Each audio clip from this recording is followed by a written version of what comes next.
随着 AI 的快速发展 ，Deepfake 换脸技术越来越成熟，而在中国 AI 换脸更造成了种种乱象，甚至还有人用这项技术来假冒中国官员进行诈骗，这到底是怎么回事？今天就让我们一起来聊聊中国的 AI 换脸的现象吧。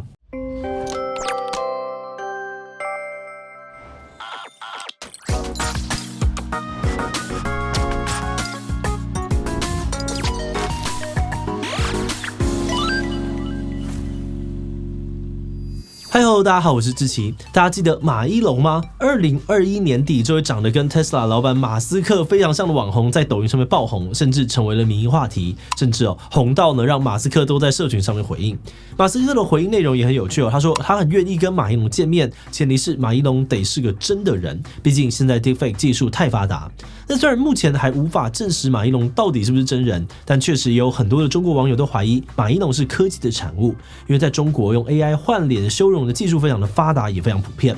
真正的有很多的中国网红都是靠着这样技术红起来的。比如中国直播主夏紫薇呢，就是靠着神似林心如的五官，以及搞笑又精准模仿林心如经典角色紫薇而爆红，但却曾经因为忘记开滤镜，被网友发现她其实换脸换很大。而除了这种很明显的模仿之外呢，更有不少假冒的乱象，比如假冒明星直播带货，假冒俄罗斯士兵赚流量，甚至呢还有人假冒中国官员去诈骗老百姓。那么今天呢，就来看看到底 AI 换脸技术在中国催生了哪些乱象？为什么 AI 换脸在中国会这么的蓬勃？中国官方又是怎么样应对的呢？不过在开始今天讨论之前，先让我们进一段工商服务时间。芒果最新的财商启蒙绘本即将结束优惠，这3本专为3到6岁孩子所设计，故事简单但重要观念很多，从钱的功能、赚钱的辛苦、储蓄的重要，到如何在资源有限情况下面分配金钱，全部都有讲到。是我希望呢我自己小时候能够看过的绘本。因为像我呢，以前也没有零用钱平时真的不知道怎么用。等到某天爸妈给我提款卡呢，我就失控乱买 Klolo 跟 Fate。那现在体悟就很深花钱跟赚钱都需要学习，因为对用钱没有观念的话，有钱时容易乱花。所以从小小的年纪跟额度开始练习，渐进式的进步很重要。真的很推荐这套绘本，从3到6岁开始帮孩子启蒙财商。想要把握黄金期的家长呢，别错过这次的机会。现在消费满额还送2项赠品，马上点击链接吧。今年抖音快手等等的中国平台上面出现了很多大明星在直播带货，但很多时候仔细一看会发现，这些大明星根本不是本人，而是用 AI 换脸技术生成出来的假明星。当然，也确实有真的明星去直播带货的状况，所以许多网友起初都会以为是真人，或起码呢是很像的明星脸，只是越看越多画面的破绽，才发现是 AI 换脸。有分析指出，在中国直播产业的激烈竞争之下呢，为了抢流量，其实早就有直播主靠着化妆表演来模仿明星状况，像是周杰伦林俊杰等等的明星都有被模仿过。而现在要装成明星又更简单了，靠 AI 技术就能够直接换上明星的脸。因此假明星直播的现象也更常见了，甚至还有网友说，他们曾经在不同的直播当中同时看到好几个杨幂跟热巴等等的中国当红明星。而这种状况呢，也让一些中国网友开玩笑说，现在普通人已经不配直播了。不过这个换脸技术呢，还不只是用在变明星上，还有一些人呢会用 AI 来变人种。今年在中国 AI 换脸技术造成的另外一个现象，被称作是伪洋人网红，也就是变脸成白人呢来博眼球。那尤其是在俄乌战争开打之后，由于普遍中国舆论对于俄罗斯的支持，装成俄罗斯人更似乎成了中国抖音上面的新流量密码。比如去年就有一名抖音网红俄罗斯娜娜，靠着分享自己在中国的生活，称赞中国而爆红，吸引了200万粉丝，还借此卖了很多的俄罗斯商品。结果呢，后来他被人发现是中国人换脸假扮的，抖音账号还因此一度被封。而今年呢，又有另外一名抖音网红保尔柯察铁，自称呢是会说中文的车臣特种兵，人在乌克兰前线打仗。那他会在影片当中分享自己的作战事迹，比如扣押了乌克兰总统车，抓到了现役美军等等。短短几个月呢，就吸引了将近40万粉丝，而他卖的伏特加、蜂蜜等等俄罗斯商品也热销一空。结果后来网友们呢陆续发现各种疑点，例如他讲话呢带有中国方言的口音，账号的 IP 位置呢还显示在中国河南省，甚至呢他影片当中声称是乌克兰核电厂建筑，其实是河南洛阳的一家发电厂。后来这件事情也获得了中国媒体报道，说他使用了 AI 工具把自己的外表改成了白人，而不久之后抖音就封锁了柯察铁的账号。那靠 AI 换脸图利的方法呢，还不只是假冒明星跟外国人来博眼球，甚至还有人直接用这个技术来诈骗，而假扮的对象呢，从受害人的亲友到政府官员都有。根据中国媒体报道，近几个月中国的 AI 换脸诈骗案层出不穷。5月时，中国就有一名科技公司老板在短短的10分钟内被骗了430万人民币。事情的经过是呢，这位老板接到了好友打来的电话，说是要请他帮忙先汇一笔钱到指定的户头里面。因为那是一通视讯电话，有好友的脸跟声音，所以这位老板呢不疑有他，就把钱汇出去了。但后来才发现，那并不是好友本人，而是歹徒盗用了他的微信账号，在 AI 生成声音跟长相来假扮的。那这一事件曝光之后呢 ，AI 诈骗正在全国爆发的关键字一度登上了微博热搜。后来也陆续传出了多起类似的案件，还抓到了一组专门从事这种 AI 诈骗的犯罪集团。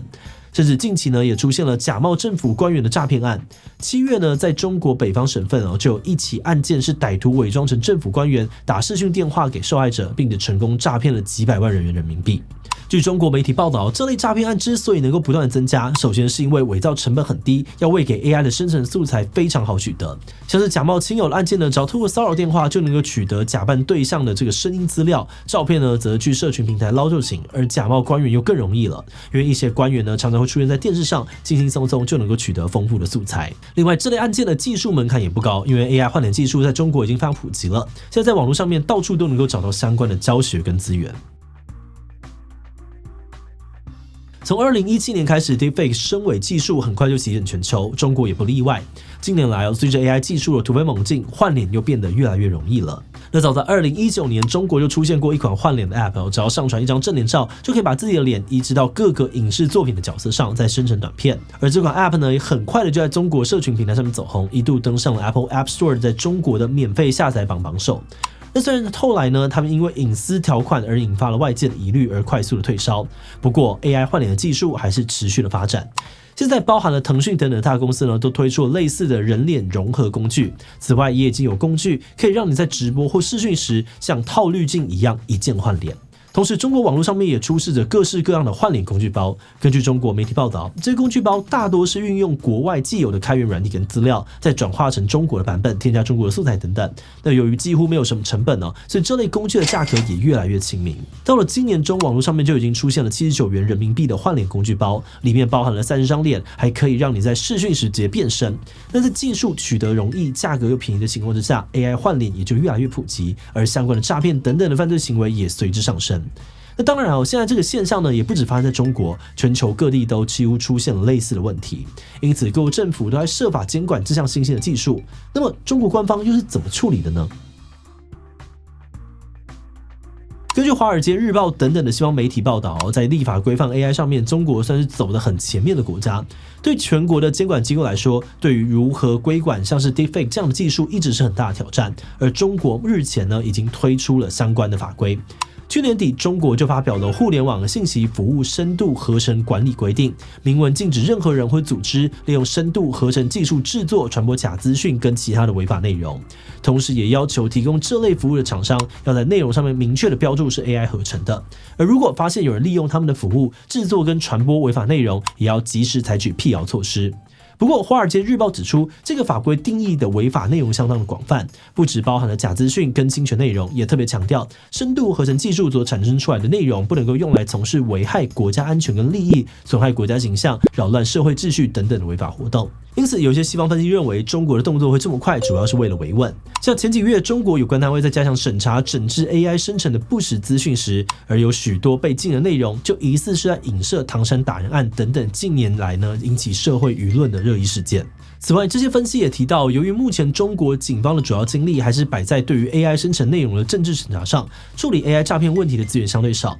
所以中国政府呢可能不希望舆论太过聚焦在 AI 诈骗上。像前阵子 AI 诈骗正在全国爆发的话题冲上微博热搜之后，不久就被禁了。不过，中国官媒新华网呢则表示，这个话题是不实消息，因为根据中国警方的说法 ，AI 诈骗案发生的比例很低，并没有所谓在全国爆发的状况。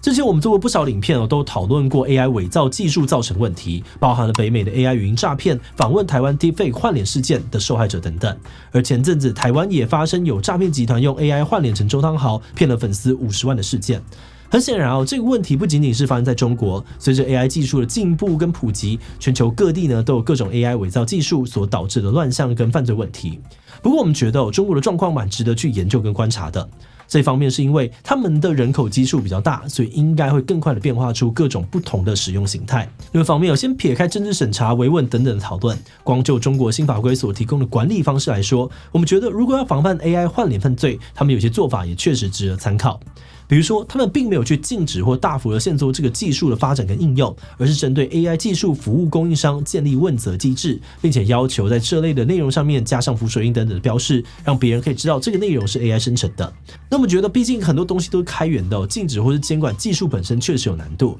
而且追根究底，问题也不是出在于技术身上，而是使用者跟使用方式上头。所以他们这样子针对技术供应商和生成出来的内容下手，应该是比较实际的做法。不过这也只是我们不专业的想法啦 ，AI 技术实际上要管理起来，应该还有更多的面向需要考虑。所以最后呢，我们就想来问大家，面对 AI 伪造技术导致的犯罪问题，你觉得应该怎么处理呢 ？A 从源头下手，统一管理技术供应端，建立问责机制，也方便追踪后续使用的状况。B 直接禁止吧，反正这种技术也没有什么重要的功用，不存在也没有差吧。C 我觉得太泛滥了，不管什么方式都没有办法解决真正的问题。第其他留言分享你的想法啦。最后，如果你喜欢今天的影片，欢迎分享出去，让更多人知道中国的 AI 换脸现象。此外呢，也可以点击这个地方看 AI 语音诈骗以及台湾 Deepfake 换脸案的讨论。那么今天的这一期就到这边告一段落，我们就明晚再见喽。